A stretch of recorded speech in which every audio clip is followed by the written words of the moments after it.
Moi,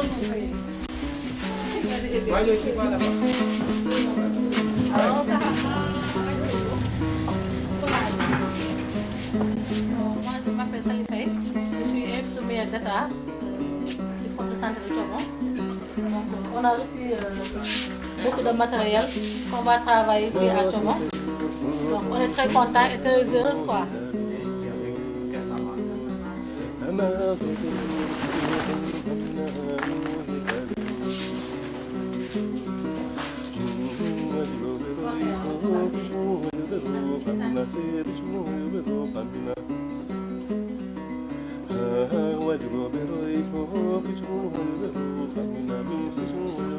I avui es pot dir que avui, 25 de febrer de 2011, a 3:15 de la tarda, Thiobon, a la població del Bluff, a la Baixa Casamance, acaba de dir no a l'ablació i es considerarà una població lliure d'ablació.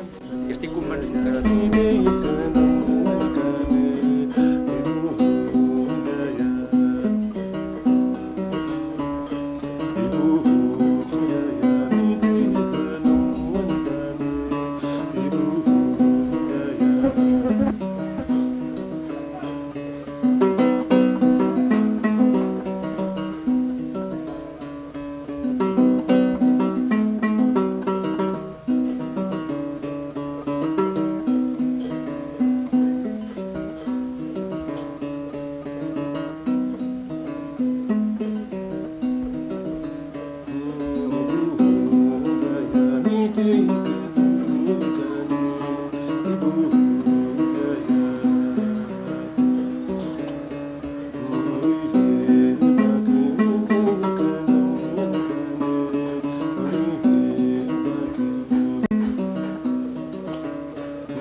Va, Joan.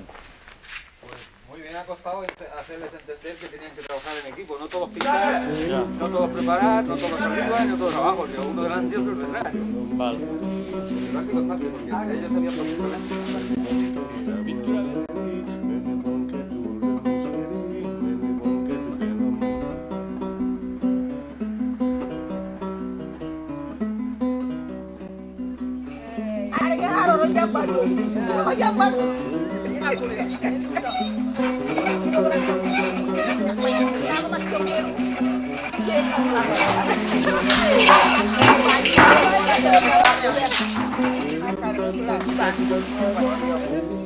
Aduh, mati yang ngati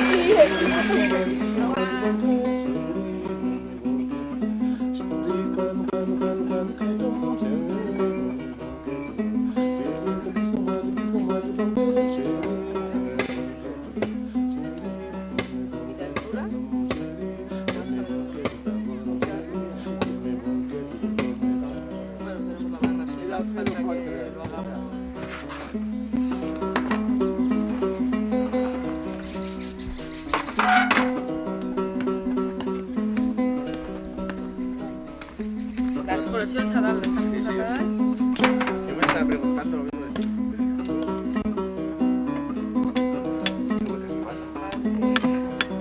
Tiene que echar bastante más atrás.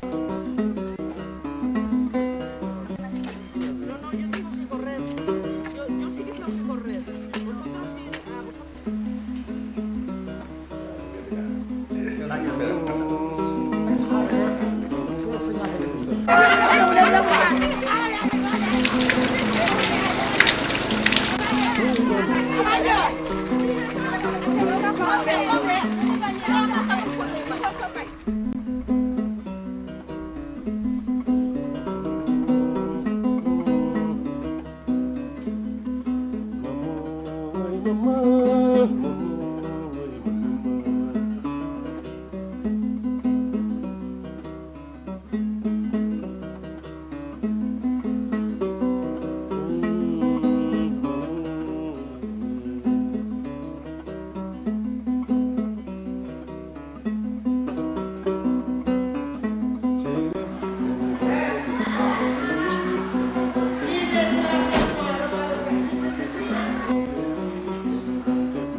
Importante el protocolo.